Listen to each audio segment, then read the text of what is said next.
നമസ്കാരം. അരമനകളിൽ കയറി അപ്പവും വീഞ്ഞും ഭുജിച്ചും ക്രിസ്തീയ ഭവനങ്ങളിൽ ചെന്ന് കേക്ക് തീറ്റിച്ചും കേരളത്തിലെ ക്രിസ്തുമത വിശ്വാസികളെ കയ്യിലെടുക്കാമെന്ന ബി.ജെ.പിയുടെ പദ്ധതി പൊളിഞ്ഞു പാളീസായി.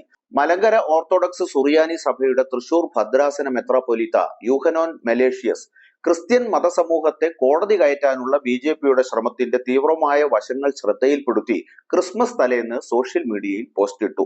ഈയിടെ പാലക്കാട്ടെ ഒരു സർക്കാർ സ്കൂളിൽ ക്രിസ്മസ് ആഘോഷം തടസ്സപ്പെടുത്താൻ വിശ്വ ഹിന്ദു പരിഷത്ത് നടത്തിയ ശ്രമത്തെക്കുറിച്ചുള്ള കടുത്ത പരാമർശത്തിൽ ബിഷപ്പ് ചൂണ്ടിക്കാണിച്ചതിന് ഒരു ട്രോളിന്റെ സ്വഭാവം കൂടി ഉണ്ടായിരുന്നു. യേശുക്രിസ്തുവിന്റെ ജനനത്തെ ചിത്രീകരിക്കുന്ന പോസ്റ്റിൽ തൊഴുത്തുകൾ ചില സ്ഥലങ്ങളിൽ ബഹുമാനിക്കപ്പെടുകയും മറ്റ് പ്രദേശങ്ങളിൽ നശിപ്പിക്കപ്പെടുകയും ചെയ്തു എന്നാണ് പരാമർശിച്ചത്. തത്തമംഗലം ഗവൺമെന്റ് യു പി സ്കൂളിന് മുന്നിൽ വിദ്യാർത്ഥികൾ കെട്ടിയ തൊഴുത്ത് നശിപ്പിച്ച സംഭവത്തെക്കുറിച്ച് ഇപ്പോൾ പാലക്കാട് പോലീസ് അന്വേഷിക്കുന്നതിനിടയിലാണ് ബിഷപ്പിന്റെ പ്രസ്താവന വന്നത്. ന്യൂഡൽഹിയിൽ Catholic bishop conference of India ആതിഥേയത്വം വഹിച്ച ക്രിസ്മസ് ആഘോഷങ്ങളിൽ പ്രധാനമന്ത്രി നരേന്ദ്രമോദി സഭാ നേതാക്കളെ അഭിസംബോധന ചെയ്ത് സംസാരിച്ചതിന് തൊട്ടു പിന്നാലെയാണ് ബിഷപ്പിന്റെ പോസ്റ്റ് വന്നത്. യേശുക്രിസ്തു അനുകമ്പയുടെയും നിസ്വാർത്ഥ സേവനത്തിന്റെയും പ്രതീകമാണെന്ന് ബൈബിളിൽ നിന്ന് ഉദ്ധരിച്ച മോദി സഭാ മേധാവികളുമായി സൗഹൃദം പങ്കിട്ടാണ് മടങ്ങിയത്. ക്രിസ്ത്യാനികൾ നിർണായക ഘടകമായ തൃശൂർ ലോക്സഭാ മണ്ഡലത്തിൽ ബി.ജെ.പി സ്ഥാനാർത്ഥി സുരേഷ് ഗോപിയുടെ തകർപ്പൻ വിജയം ക്രിസ്തീയ വോട്ടുകളുടെ വ്യതിയാനം വഴി സംഭവിച്ചതാണെന്ന ചർച്ചയ്ക്ക് തുടക്കമിട്ടിരുന്നു.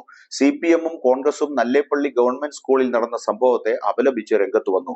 ക്രിസ്ത്യാനികളെ കൂട്ടിലാക്കാൻ വൻ പദ്ധതിയും തയ്യാറാക്കി ഇറങ്ങിയ ബി.ജെ.പിയെ പ്രതിരോധത്തിലാക്കാൻ പാലക്കാട്ടെ പ്രൈമറി സ്കൂൾ സംഭവം വലിയ പങ്കുവഹിച്ചു.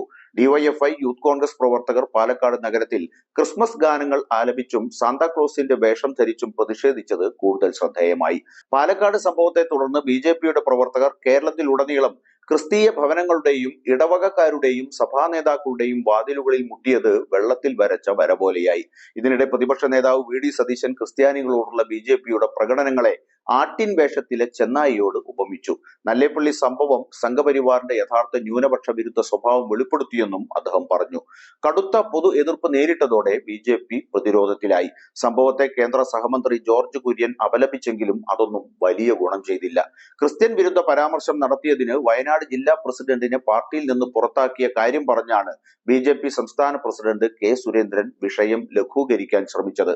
ക്രിസ്ത്യാനികളുടെ ഇടയിൽ വർദ്ധിച്ചു വരുന്ന ബി.ജെ.പിയുടെ സ്വാധീനം ഇല്ലാതാക്കാൻ കോൺഗ്രസ് നടത്തിയ രാഷ്ട്രീയ ഗൂഢാലോചനയുടെ ഫലമായാണ് നല്ലേപ്പള്ളി സംഭവമെന്ന് സംശയിക്കുന്നതായും സുരേന്ദ്രൻ പറഞ്ഞു.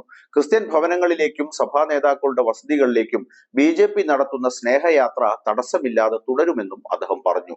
അതിനിടെ പ്രൈമറി സ്കൂൾ കുട്ടികളെ സാന്താക്ലോസിന്റെ വേഷമണിയിച്ച് കരോൾ സംഘമായി സമീപത്തെ വീടുകളിലേക്ക് അയക്കാനുള്ള സ്കൂളിന്റെ തീരുമാനത്തെ പാലക്കാട് കൊല്ലങ്കോട് ഭാഗത്തെ VHP ബജറംഗ് ദൾ പ്രവർത്തകർ ചോദ്യം ചെയ്തതിനെ VHP സംസ്ഥാന സെക്രട്ടറി വിജി തമ്പി ന്യായീകരിച്ചു.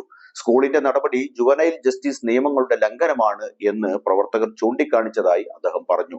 പ്രവർത്തകർ പ്രധാന അധ്യാപികയ്ക്ക് പരാതി നൽകിയതായും വിജി തമ്പി അറിയിച്ചു. ക്രിസ്മസ് പ്രമാണിച്ച് രാഷ്ട്രീയ കേക്കുമായി ഇറങ്ങിയ ബി.ജെ.പിക്ക് ഇങ്ങനെയൊരു പാര ബന്ധുക്കളിൽ നിന്ന് തന്നെ കിട്ടുമെന്ന് ഒരിക്കലും കരുതിയതല്ല എന്ന് ചുരുക്കം.